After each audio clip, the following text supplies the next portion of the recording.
Şərq Türkistanlıq qərindaşlar. Şərq Türkistan xəbər agentliğinin xəbərlər proqramısını görüşünüzü qızğın qarşı alırıq.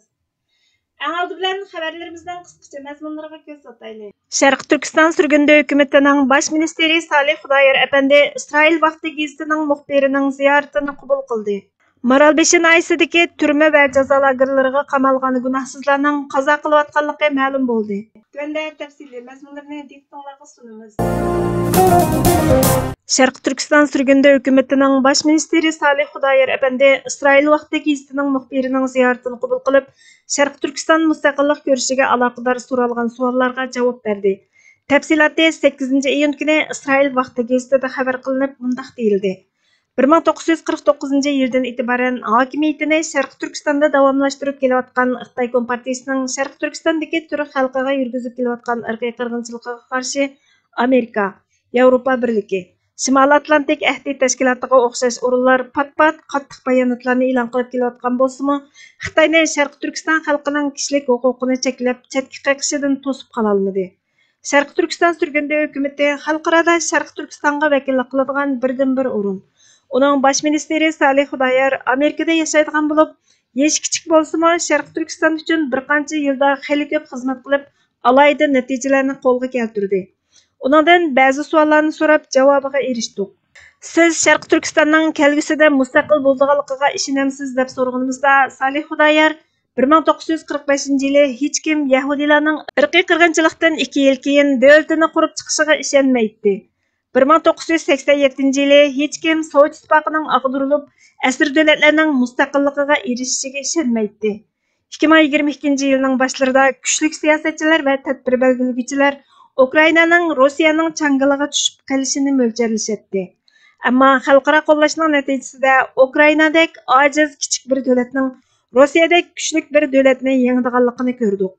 Şərq Turkistonning mustaqilligi vujudga chiqmaydigan ish emas. Məsələ qachon, qandaq vaqtda vujudga chiqishda. Xalqaro jamiyatning uyg'un yordami bo'lganda Şərq Turkistonning mustaqilligining asliga keldiganligiga ishonamiz deb javob berdi. Şərq Turkistonning mustaqilligini qo'llashning qonuniy ramkasi nima deb so'raganimizda, Şərq Turkiston tarixiy mustaqil bir davlatdir. Uyg'urlar va boshqa turk xalqlarining Şərq Turkistonda qurilgan Tuxariya va Hun turk shahar podshohliklariga qadar tutashgan uzun bir davlatchilik tarixi bor. Xitoyning xato tashabbuslarining ta'siricha Şərq Turkiston Xitoyning azaldan bir parchasi bo'lib boqmagan. Amaliyotda Xitoylar Şərq Turkistonni yangi chegara degan ma'noda keladigan mustamlaka ism Xinjiang deb atagandanmi, Şərq Turkistonning ishg'ol qilinganligini ko'rib olg'ili bo'ladi. 1949-yili 10-oyning 12 kuni Xitoy Xalq ozodlik armiyasi yo'lsizlik bilan Şərq Turkistonga tajovuz qilib kirib, Şərq Turkistonni besib olgan. Şərq Turkiston Montevideo kelishimining davlat bo'lishdagi 4 shartini hozirlagan davlat edi. Şərq Turkiston bilan Xitoyning to'qinishi, Xitoy aytgandek, Xitoyning ichki to'qinishi bo'lmasdan, balki ikki farqli davlat orasidagi xalqaro bir to'qinishdir dedi. Şərq Turkiston sürgündə hökuməti Amerika, Shimoliy Atlantik ahdi tashkiloti, Yevropa ittifoqi qatorliq davlat va xalqaro o'rinlarning yordamidan foydalanamdi deb so'raganda, Amerika, Shimoliy Atlantik ahdi tashkiloti, Yevropa ittifoqi emas, hech qanday davlatning mayli moddiy jihatdan bo'lsin yoki istixborot jihatdan bo'lsin yordamiga erishmadi. Xitoyning xalqaro jamiyatning bexatarligi va demokratiyasiga tahdid ilib kelganligini his qilgan har qanday davlatning biz bilan ittifoqlashadiganligiga va Xitoyga qarshi turish uchun yetarli manbalar bilan ta'minlaydiganligidan umidimizni uzmaymiz dedi. Xitoy Amerika bilan to'qinishib qolsa, Şərq Turkistonni qo'llanish ehtimoliga qanday qaraysiz deb so'raganimizda, bugunga qadar Amerika Xitoyning ikki davlatga elib kelgan tahdidiga qarshi turish uchun Şərq Turkiston bilan hamkorlashishni o'ylab boqmadi. Amerikaning Xitoyning yer shariy zo'mgarligiga qarshi turishda Şərq Turkistonning strategik muhim ahamiyatini his qilishini umid qilamiz. Şərq Turkistonliklar Xitoyning ikkili davlat va xalqaro jamiyatga qarshi elib keladigan tahdidiga qarshi Şərq Turkiston va Amerika uchun foydali bo'lgan bir o'rtoqlikni to'rt ko'z bilan kutadi dedi. Şərq Turkistondagi hujjatlashtirilgan inson haqlari dafsanchiligini irqiy qirg'inchilik deb turga ayirishga bo'lamdi. Qaysi davlat irqiy qirg'inchilik deb e'tirof qildi deb so'raganimizda, Xitoy Şərq Turkistondagi Uyg'ur va boshqa turkiy xalqlarning mavjudligini, kimligini, kültürünü yo'qotish uchun sistemlik turda harakat qilyotidi. Ya'ni o'ltirish, organlarini sug'urib olish, jismoniy va psixik zulm qilish qatorliq vahshiyliklarni yurgizyotidi. 3 milliondan ortiq Uyg'ur va boshqa Turkiya xalqlarini qalaymqon tutqun qilib, jazo lagerlariga, majburiy emgak silish lagerlariga, turmalarga qamash, ularga sistemlik turda hamilisini tushirib etish, tug'mas qilib etish, majburiy to'y qildirish, 1 milliondan ortiq Uyg'ur bolalarini oilasidan majburiy ayirib etish qatorliq qilmishlar bilan shug'ullanayotgan bo'lib, bu Birleşken Devletler Teşkilatı'nın 1948 yıldaki ırkı kırgınçılık ahdnamasida belgilengen ırkı kırgınçılıktan ibaret. Buni Amerika hükümeti, Kanada, Belgiya, Çex, Fransiya, Litva va Angliya parlamentlari rasmiy turda irqiy qirg'inchilik deb e'tirof qildi deb javob berdi.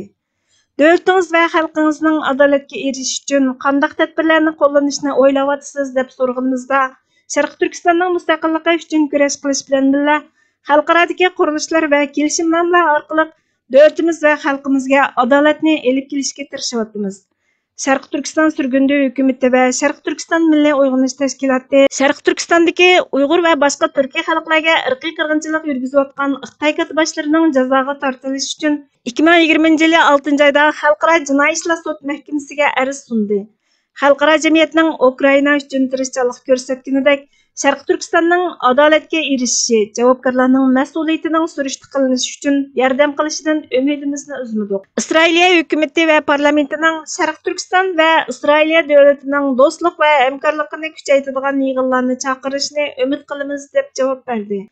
Yosh bir rahbar bo'lish sifatingiz bilan kelajakdagi planlaringiz va istaklaringiz nima deb so'rganimizda, Sharq Turkistonning rahbari bo'lish sifatim bilan Sharq Turkistonning mustaqilligini asliga keltirish nishonimizda kuchli yordamchilar va qo'llag'uchilarning chiqishini umid qilaman. Yevropa, Osiyo qit'asida inson haqlari, demokratiya va erkinlikning taraqqiyotida muhim rol o'ynaydigan, shuning bilan bir vaqtda Sharq bilan G'arbni bir-biriga bog'lashdagi an'anaviy rolini joriy qildiradigan, insoniyatning gullangan kelgusiga muhim tuhfa qo'shishda muhim rol o'ynaydigan dunyoviy ko'p manbalik Sharq Turkistonni orzu qilaman deb javob berdi. Qaysi davlatlar bilan siyosiy muzokara olib beryapsiz va qaysi davlatlar bilan siyosiy qarshilashish ichida turyapsiz deb so'raganimizda, Amerika, Angliya, Hindiston, Yevropa Ittifoqi, Yaponiya qatorliq davlatlarning hukumatlari va parlamentlari, shundaqla Xitoyning kishilik huquq dafsanchiligiga aloqador andishalarimizni o'rtoqlashgan qurilishlar bilan aloqa qilib turyapmiz. Xitoydan boshqa hech qanday davlat bilan qarshilashmaymiz. Ammo Xitoy bilan istixborot va bexatarlik jihatda hamkorlashgan davlatlarga bir oz diqqat bilan muomala qilamiz deb javob berdi.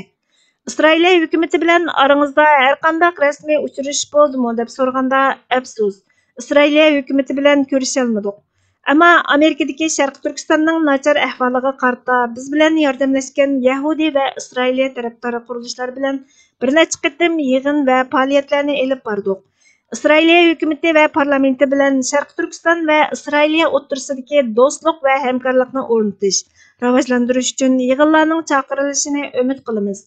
Isroiliyaning davlat qurish, mustaqillikqa erishish jihatdagi tajribalaridan nurg'un narsalarni o'rganganligimizga ishonamiz dedi. Sizlarning masalanglarga qarata Turkiyaning tutgan pozitsiyasiga qanday qaraysiz deb so'raganimizda, Turkiya va uning xalqining Sharq Turkiston bilan etnik, til, kultur va tarixiy munosabati qo'yiq.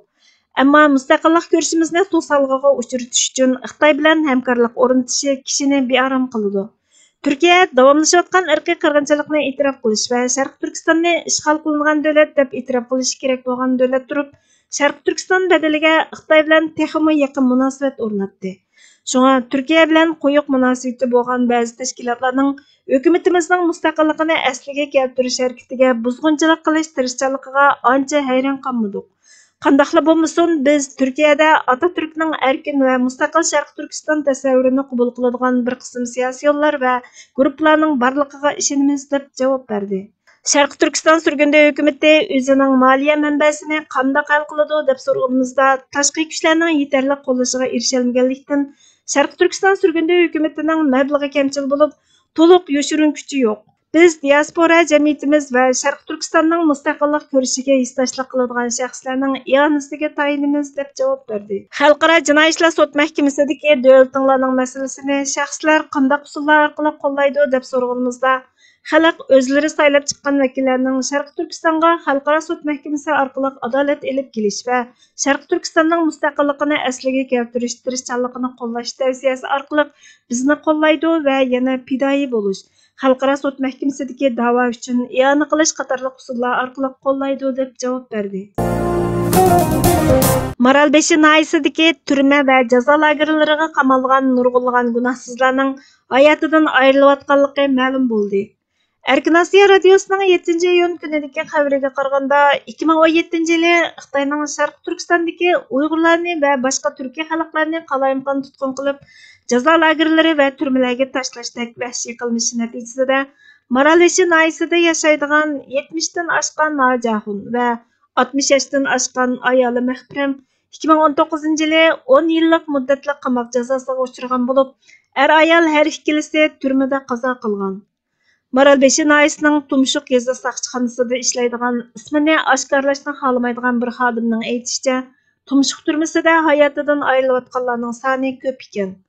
Maralbeshilik bir ko'chman Erkin Asiya radiosiga ro'za hayitidan ilgari Ramazonning oxirlari Tumshuq jazo lageri va turmasiga qamalgan bir qancha kishining jasadining Tumshuq saqchixonasining xodimlari tomonidan tuqqanlarga topshirib berilganligini aytgan. Erkin Asiya radiosi haramga berib haj qilganligi uchun tutqun qilinib sudga olingan motosiklet remontchisi Mehmet Tursun Matniyazning jasadining topshirib berilgan jasadlarning ichida borligini dalillagan.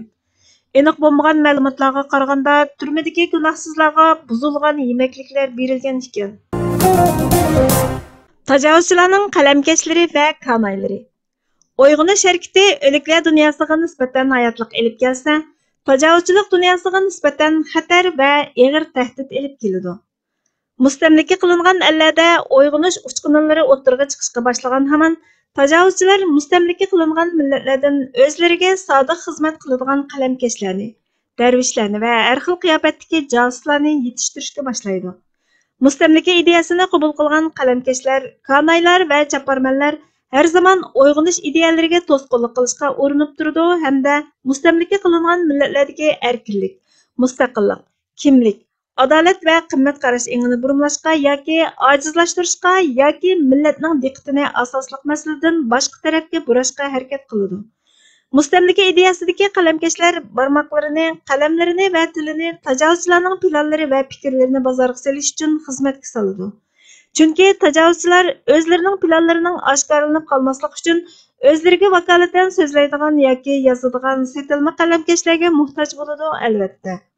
Mustamlikaga yo'liqqan har qanday bir millatda tajovuzchilarning manfaatlari va ideyalari uchun chakarchilik qilgan, ideyasi zaharlangan va axloqi buzilgan qalamkash qurtlar tepilib turdi.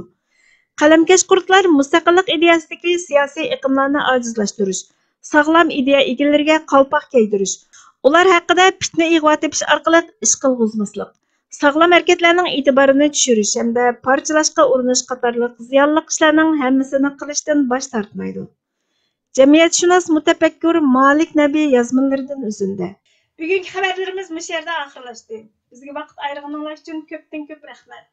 Kelar qatimki programmamizda ko'rishguncha Allohga omonat bo'lgaysizlar.